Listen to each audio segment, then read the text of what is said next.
Sebelum ke video, ada nih sebuah website yang ngasih kalian tempat untuk sharing file video, tapi bisa menghasilkan uang. Namanya FileUp. Kalau dilihat dari kegiatannya sih cukup simpel ya. Kalian itu cuma upload file, terus kalau file videonya ini ditonton, kalian bakal dapet deh. Dan kalau kalian rajin bisa sampai 180 USD mungkin per harinya. Siapa tahu ini cocok buat kalian. Menariknya sih beberapa di sana itu upload filenya itu sampai anime. Katanya sih di sana ada anime Kimetsu no Yaiba, ada Hyoka, ada anime Sono Beast Doll. Ya intinya ini aplikasi sharing yang bisa menghasilkan gitulah. Kayaknya menarik sih kalau kalian bisa sharing-sharing anime-anime lawas yang udah hilang dari peradaban. Kayaknya bisa tuh. Cek aja websitenya atau klik linknya di deskripsi kalau kalian tertarik. Kalau kemarin kita udah bahas studio Ufotable, sekarang waktunya kita bahas salah satu studio yang gak kalah menarik, yaitu Kyoto Animation. Pecinta visual pasti gak asing sama studio satu ini, karena studio ini memiliki ciri khas dalam memberikan visual indah dan memanjakan mata dalam animenya. Tapi tentu yang menarik, kita akan bahas bagaimana awal mula studio ini didirikan. Dan langsung aja kita mulai konten kali ini. Semua berawal dari produser animator bernama Taku Sugiyama yang memulai langkahnya bergabung dalam Universitas Seni di Tokyo dan hidup layaknya pengembara di Tokyo. Sampai suatu hari dia ini mendapat informasi rekrutmen dari studio Toei Animation dan mencoba bergabung ke sana tepatnya bulan Mei pada tahun 1956. Dan hebatnya dari 800 pendaftar hanya 10 yang diambil. Salah satunya Sugiyama. Jadi dia ini diterima di Toei Animation, satu generasi dengan orang besar lainnya seperti Makoto Nagasawa, Daikichiro Kusube, Reiji Koyama, dan masih banyak lagi. Setelah bekerja cukup lama di Toei Animation, Sugiyama ini pensiun dari pekerjaannya dan melanjutkan pendidikannya di Musashino Art University. Dan hal itu membuatnya terlibat dalam produksi animasi di Fuji TV Enterprise dan Iwanami Production. Langkah besarnya ini membuatnya diundang untuk bergabung dengan Mushi Production di bawah naungan Osamu Tezuka. Dan hampir puluhan kali aku sering menjelaskan, hal inilah yang membuat Osamu Tezuka memiliki julukan sebagai Father of Anime dan Manga. Karena dia mendidik banyak seniman dan animator yang sekarang menjadi ternama di Jepang.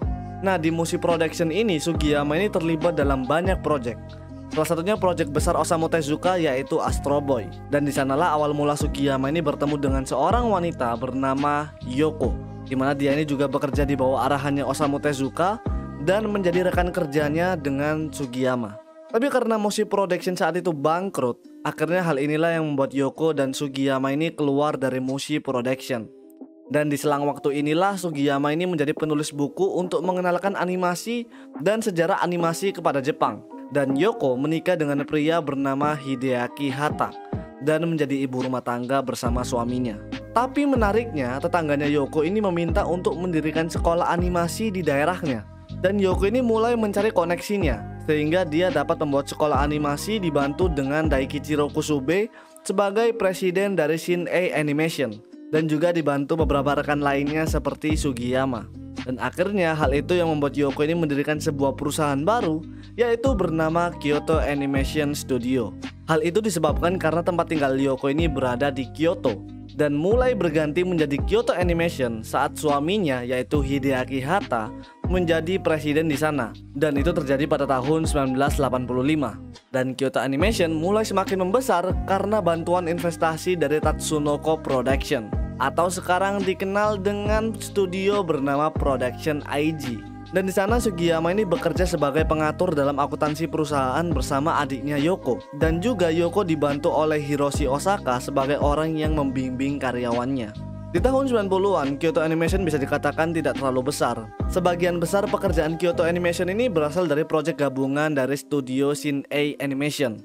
Sampai akhirnya Kyoto Animation ini tergabung dengan proyek dengan Tatsunoko Production dalam series bernama Komugi-chan Magikarte. Tapi pada tahun 2003 menjadi tahun produksi animasi TV pertama bagi Kyoto Animation, di mana mereka memproduksi animasi Full Metal Panic. Kemudian dilanjut dengan produksi animasi Air pada tahun 2005, dan hasil yang diberikan ini membuat nama Kyoto Animation bersinar dan menjadi studio yang dicintai banyak fans.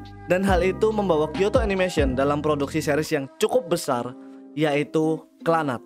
Dan series ini menjadi awal mula nama studio Kyoto Animation dikenal meluas. Kemudian tak lama, Kyoto Animation ini membawakan adaptasi movie dari series The Melancholy of Haruhi Suzumiya pada tahun 2006. Hingga mereka bisa membawakan Ki-On pada tahun 2009. Dan itu berjalan hingga ke zaman sekarang, di mana kalian mengenal animasi ternama lainnya seperti Hyoka, Violet Evergarden, Koe no Katachi, Chunibyo, Kobayashi-san, dan masih banyak lagi. Dan hal ini menjadi langkah besar Kyoto Animation dalam dunia animasi Jepang, hingga beberapa kali memenangkan penghargaan. Tapi di balik kisah luar biasa dari studio Kyoto Animation, terdapat juga kisah yang menyedihkan di balik terkait aksi pembakaran studio Kyoto Animation, di mana ini menjadi sebuah kisah sedih dari Kyoto Animation karena banyak korban para staf atau pekerja yang menjadi korban atas peristiwa ini. Dan tentu saja sebenarnya masih banyak yang bisa diulik dari studio satu ini. Tapi aku pribadi tidak punya kapasitas lebih dalam membicarakan produksi animasi secara mendetail. Jadi untuk bagian itu aku skip dulu. Tidak hanya dari konten ini kalian jadi tahu bagaimana awal mula studio Kyoto Animation dari nol hingga seperti sekarang. Mungkin saja di antara kalian ini ada fans dari studio satu ini. Semoga konten ini menjadi hiburan buat kalian. Oke, cukup sekian dulu yang bisa aku sampaikan. Makasih yang sudah menonton sampai habis. TMM, see you next video.